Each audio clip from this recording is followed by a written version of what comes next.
One of my favorite things to watch on Saturday mornings on the Sci-Fi Channel when I was a teenager was Mystery Science Theater 3000. I got wrapped up into that show for about a year, and then it got time. Yeah. Either I think I got a job actually. That's probably what stopped me watching it on Saturdays. But I loved it up to by that time I think they weren't even making new ones. They were just putting on they were just doing reruns. I think Netflix carried some of them, but not a whole lot. With the original sci-fi logo. Right. Saturn logo. And when it was spelled SCIFI, and then that alone brought me back to childhood. the Saturn logo. Yeah. That was such a cool logo. I don't know why they changed it. No. No one owns Saturn. I don't know why History Channel and Discovery Channel, National Geographic just do a bunch of like Pawn Wars and hoarder TV shows now instead of actually having like science. And when I watched, and the most of the Netflix ones that they've shown for Mystery Science Theater 3000 is, or they were like the really, really old ones. Mm-hmm. And the old ones, like, I kind of feel like, I don't know why, but whenever they would make fun of older movies, they weren't quite as funny as like if they were making fun of something like made in the 80s. Because there were it's like almost like they had more material and better material off of stuff made in the 80s. So here's some good news. So in case you don't know, there was a Kickstarter campaign back in 2015 to get MST3K added more episodes on Netflix.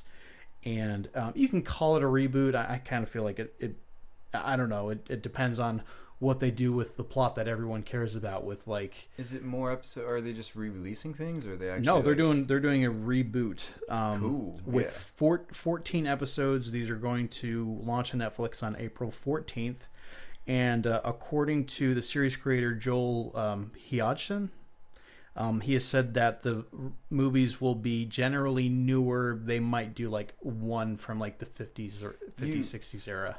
You know that they've been doing stuff like riff tracks. Yeah, riff tracks. Yeah. Which I have been tempted on more than a few occasions to purchase it. And how riff tracks works, in case you're not aware, not you, but audience members, we'll riff acknowledge you. Great. But you basically do it yourself. Even you just buy like an MP3 from them, and it syncs up to a movie, and you could watch a movie with their commentary and basically do what they did on Mystery Science Theater. Yeah. So you would get the full experience and have it be like immersive. And like people, I think other people like started doing that, like just riffing on movies. And it's like watching The Wizard of Oz with Dark Side of the Moon playing in the background. But for a whole bunch of other movies too. Yeah. So I like that. The fact that they kept at it in a way that didn't infringe on copyrights. Like they found a clever way to get around all of that to keep making them.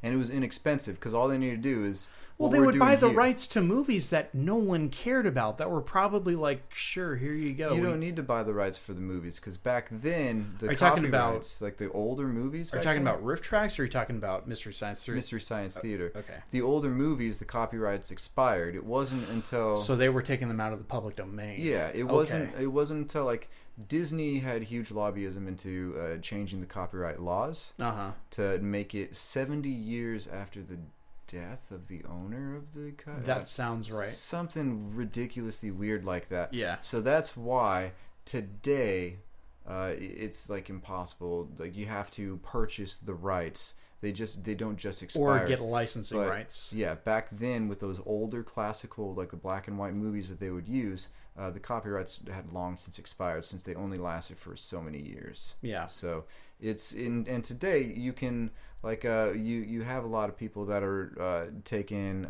sound bites from old movies and monologues and stuff, and they're allowed legally to stick them into their own productions now. Mm-hmm. That's perfectly legal. But the problem though is that, I mean, like, the 50s content as far as, you know, sci-fi. First of all, low hanging fruit. You know, it's just not funny it's the anymore. obvious choice. Like, that kid's got special needs. Leave him alone. I don't approve of that. Like, if you're gonna pick on somebody, pick on somebody your own size, and that's gonna be modern sci-fi movies now. Something where it's harder to point out the flaws. Yeah. You know? So those are gonna cost when it comes to copyright to air that. Yeah, and I honestly don't. I know that they, you know, I forget how much the Kickstarter was, but they basically said, like, you know, for this amount we'll be able to produce 3 episodes. This amount we'll be able to do 6, and they hit their goal like very, very quickly. Yeah, Kickstarter's been fantastic with that lately. It has. Yeah, like, it's been great. I'm really glad that people can just, like, who, you know, want to revive something. Yeah. Can just go onto Kickstarter, and if there's a demand for it, it will get funded. It's perfect. Sorry, I'm a capitalist. It's capitalism, like, at its best, and as far as I'm concerned. It can be used for something entertaining. Also, Kickstarter. Recently, there was the vandalism of the Jewish cemetery, right? And a Muslim organization started a Kickstarter to raise a fund to rebuild and fix, you know, the vandalism. With that church. is cool. Within 3 hours, they met their goal. That's awesome. Like, right away, they met their goal. Yeah, and it doesn't even have to be about entertainment. It can be about, like, humanitarian. There's a or, you know, and not just Kickstarter, but like GoFundMe. Like, if you're actually, having, no, it was GoFundMe. It was GoFundMe. Okay, they're both pretty much the same. I mean, Kickstarter is more of a business, right? Whereas GoFundMe is like, you can do, like, you're like, hey, I have this financial need in my life. Here's what I'm going through. If you could give anything, I'd appreciate it. And it's. I love it because it's like voluntary, like charity. It's how charity is supposed to work. Yeah, and let's look at. Yeah, I like the fact that you take the middleman out of the. I mean, I guess GoFundMe is the middleman, but it's less of a middleman. It's more the mediator. Whereas, as like, we're talking about, like, a traditional charity where you have all these overhead costs, you've got to pay people, you've got the CEO of the company making as much as a typical anything that's got a pink ribbon on it, you know. Don't even buy it, because that's just raising awareness. It's a perpetuation of the marketing for this raising awareness. Doesn't go to breast cancer research. I'll tell you what. It goes to that particular rabbit trail. Like, I could go down for hours talking about, because we don't need to. Yeah, and I don't even want to mention the organization that we're talking about, but that is a perfect example of a charity that's like completely lost its focus. But full circle. I'm so glad we have the First Amendment. Full circle. For now. For now. Yeah. Sorry. But full circle. Yeah, full circle, though. It also brings you, like, you know, not only does it rebuild, you know, like torn down, vandalized cemeteries, it also brings us back Mystery Science Theater. Yeah, which, you know, instead of having, like, your major networks being like, okay, hey, anyone want MacGyver again? No. Yeah. No one watches the new MacGyver. I use an ISP that provides television. I don't get the television package. I don't want, you know, networks like telling you what you need to watch when you need to watch it. Yeah. Oh, and if you want to watch it when you want to watch it, then you have to pay us extra so that we can give you a DVR. Have you seen YouTube Red lately? Are you familiar with the I'm familiar with YouTube Red, but I haven't even, like, it's YouTube. I have no interest in it. Why is that? With the exception of being able to download videos, I just don't, anything that I've seen that they've produced that you can get access to, I'm just not interested in. Well, I think that it's got room to grow. I think it's a great concept, though. You know, the fact that you can get, like, your favorite YouTube channels that have a paid service now, so that instead of having to watch all, like, just ad after ad after ad, you know, and instead of them having to go through outside sources, like what am I thinking of? everyone's got Patreon. You know, Yes. instead of having to go through Patreon to get people to, you know, pay to sustain, you know, get bonus content. Yeah, you know, I like the fact that it's just like with your cable provider, you can pay for the channels that you want. Only this is like fully a la carte. So right now, I mean, like it's in the early phases, and there's probably not much content, you know. But I like the idea of having some place where people can actually have a channel that people can pay for. Well, and YouTube has been doing weird things. Like YouTube, if you don't realize it by now, YouTube is basically all their policy changes have been completely dictated by the advertisers.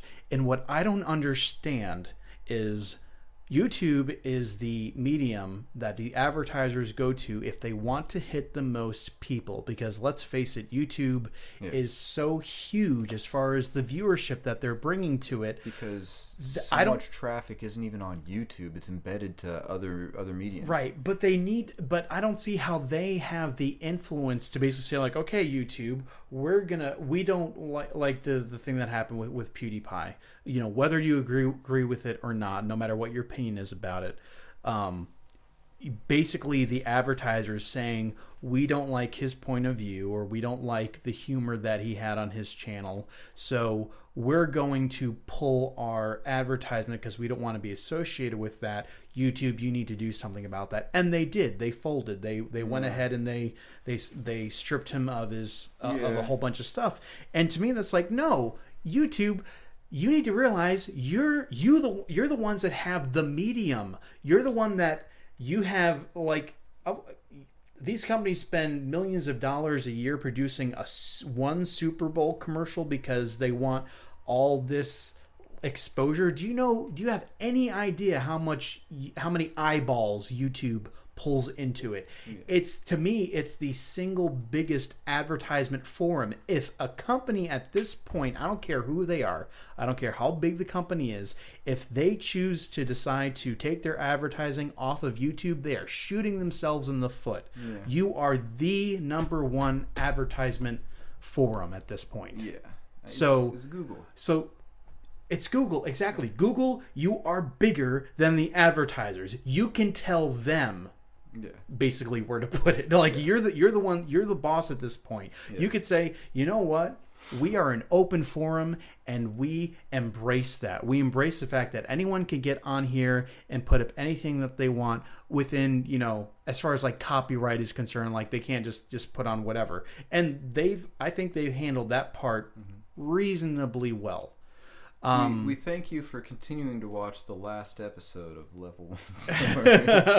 Everything's gone tomorrow. Yeah, and it's like we'll be on Vimeo going forward.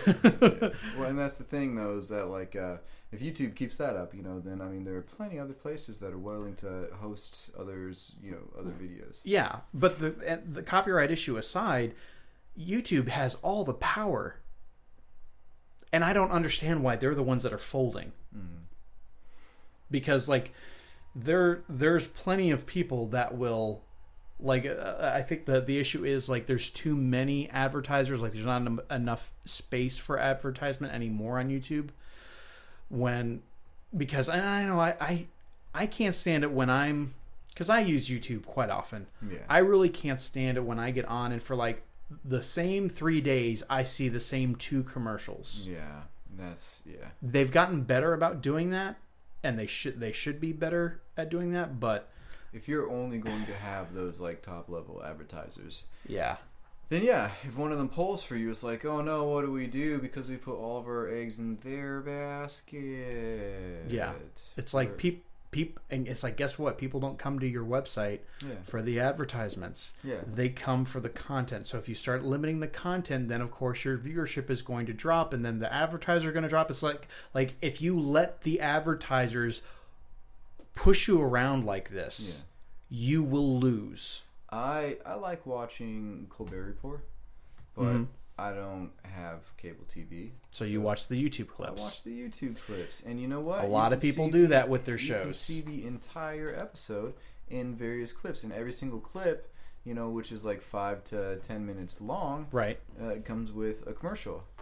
So, I mean, I'm pretty sure that all those big advertisers, you can just stick on, Comedy Central and stick on, those in any channels where it's questionable as far as like, if you want somebody watching your commercial on there. Okay, it has to be pulled from that, or just like take your entry level people that are like, you can't afford to tell me what to do. Yeah. Like you are buying like the bronze package of advertisement for YouTube. Right. Then stick them on the simple little channels. And here's here's the deal with traditional TV, which is dying a slow death. Yeah. And they're trying to like make certain things a la carte, which they need to in order to compete. Yeah. When a commercial break comes on, who these days doesn't go to the bathroom, go to the kitchen to get something to eat, or look at their phone? Like that's the time where it's like, oh, okay, commercial break. I might even hop on YouTube and pull something up that I want to watch. You know what happens when you're actively on YouTube and you're trying to get something before you watch something? Here's a 30-second ad. Yeah. Now, and you have to sit through it before you can watch your deal. This next part, we're gonna cut this next part solely to save time. Okay. Having said that, you can just mute it and then tab over to another and just skip the advertisements. Just do something else. Yeah. So I mean, there are so many ways to get away from the YouTube. Right. Ads. You can get ad block. You could do all different kinds of things. But that's between you and me. We won't tell YouTube that. Yeah. Although I will say honestly, I don't use ad block. I don't either.